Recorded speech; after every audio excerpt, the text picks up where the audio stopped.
নমস্কার, আমার নাম জিলা মুখার্জি। আমি বাঘাযতীন এরিয়াতে একটা প্রাইভেট কোম্পানিতে কাজ করি। আমার বাড়ি বাঘাযতীন এরিয়াতে নয়, অনেকটা দূরে, প্রায় সল্টলেকের কাছে। তো আমি প্রায় 1-1.5 বছর হলো এই এরিয়াতে আসি, কাজ করি। তো আমি ছোটো বয়স থেকে একজন অ্যানিম্যাল লাভার। আমি প্রচুর জায়গায় কুকুর, বিড়াল, রাস্তায় যখনই কিছু পশু পাখি দেখি আমি তাদেরকে আমার যতটুকু ক্ষমতা আমি সেই হিসাবে খাবার দিই।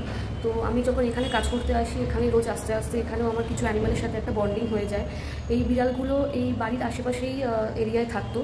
এরা আমার পাড়ার বিড়াল নয়, বা আমি বলবো এই পাড়ারই বিড়াল, বাঘাযতীন এরিয়ায়। কারণ আমি যখন প্রথমে এখানে কাজ করতে আসি আমি দেখি যে এখানেই এখানেই ওরা পিছনে বাগান রয়েছে, জঙ্গল রয়েছে, ওখানে এরা রয়েছে।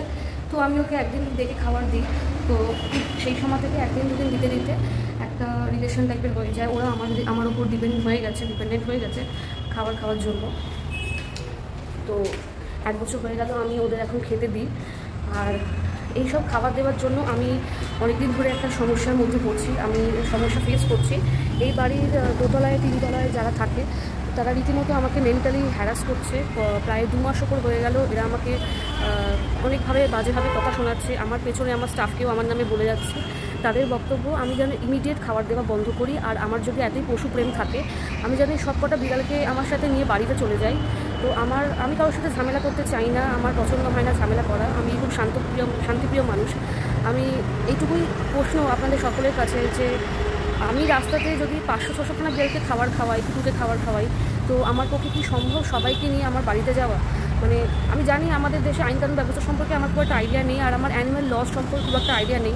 আমাকে যেভাবে কালকে ধমক দেওয়া হয়েছে, কালকে ওরা রীতিমতো আমাকে শাসিয়েছে যাতে এবার ওরা স্টেপ নেবে আর আমার নামে থানায় কমপ্লেন করবে। তো আমি বলেছি আমার নামে থানায় কমপ্লেন করতে, যেহেতু আমি ওদের খাওয়াই, আমি খুব বড় ক্রাইম করছি। কিন্তু আমার ভয় এটাই যে এই 4-5টা বাচ্চা যাদেরকে আমি খাওয়াই তাদের ক্ষতি না কোনো করে দেয় ওরা। কেন আজকালকার দিনে বিষ খাইয়ে মারা বা লাঠি দিয়ে পিটিয়ে মারা বা গায়ে অ্যাসিড ফেলে দেওয়া, এই সব কাজগুলো খুবই ইজি মানুষের পক্ষে। তো আমি আপনাদের দেখাতে চাই যে আমি ওদেরকে কোথায় খাবার দিই বা দিতাম এতদিন ধরে। আমার মনে হয় না আমি কোনো বাড়ি নোংরা করেছি। আমি বিল্ডিংয়ের বাইরে পিছন দিকে যে এরিয়া রয়েছে সেই এরিয়াতে গিয়ে আমি ওদেরকে খাবার দিই। তো আমার মনে হয় না আমি নোংরা করেছি বা আমি কোনো অন্যায় কাজ করেছি বা কোনো লয়ের এগেনস্টে গিয়ে কিছু করেছি।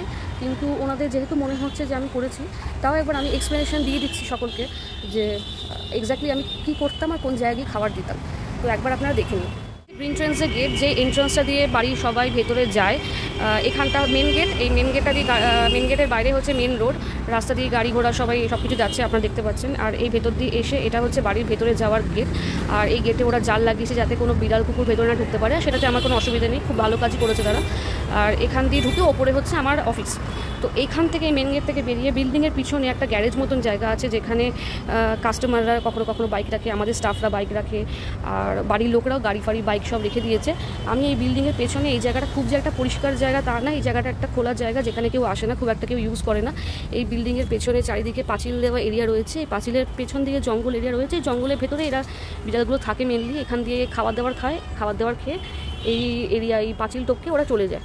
তো এই পাড়াতেই আমি ওদেরকে দেখেছিলাম। তো এই পাড়ারই ওরা বিড়াল। আর এখানে একটা অ্যাবান্ডান প্লেস, এখানে ভাঙা গাড়ি ফাড়ি রাখা আছে বিল্ডিংয়ের একদম পিছন দিকে। এই পিছনে এই জায়গাতে আমি ওদের খেতে দিই। এই যে এই এরিয়াতে আমি ওদের খেতে দিতাম, 1 বছরের ওপর প্রায় খাবার দিচ্ছি, ওরা এই জায়গাতেই খায়। আর মেন ভুল হচ্ছে বিড়ালগুলো যে খাবারটা খাওয়ার পর না ওরা আমাকে দেখে, যেহেতু আমাকে ভালোবাসে বা একটা সেরকম রিলেশন হয়ে গেছে, বলতে পারেন ভালোই বাসে, তো ওরা খাবারটা খাওয়ার পর আমি এখান থেকে যেই চলে যাই, খাবারটা দেওয়ার পরে এখান দিয়ে বেরিয়ে আমি আবার অফিসে বা আউটলেটে চলে যাই, ওরা কি করে, ওরা আমার সাথে সাথে পেছন থেকে খাবারটা খেয়ে ফলো করতে করতে না আমার পেছন আবার আমার সাথে ওই আউটলেটের বাইরে চলে যায়। আর আউটলেটের বাইরে আমি এখান দিয়ে চলে যাই, ওরা আমার সাথে সাথে সিঁড়িতে গিয়ে উঠে আউটলেটের বাইরে যেখানে আমি কাজ করি সেই গেটের বাইরে চুপচাপ বসে থাকে আর ওয়েট করতে থাকে কখন আমি আবার ওদের খাবার দেবো। এটা বিড়ালের নর্মাল নেচার। ওরা একবার কোথাও ভালোবাসা পেলে, খাবার পেলে ওরা সেখানেই বসে থাকে সারাদিন ধরে। এমন না যে আমরা ওকে 24 ঘন্টা ধরে খেতে দিই।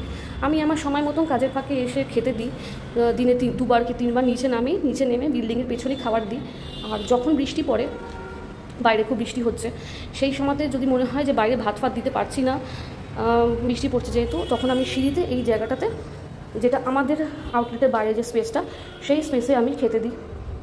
এই যে দেখুন, বলতে বলতে বিড়ালটা কিন্তু আমাকে ফলো করে সিঁড়ি দিয়ে উপরে আসছে। ওর খাওয়া হয়ে গেছে, খেয়ে উঠে কিন্তু চলে এসছে।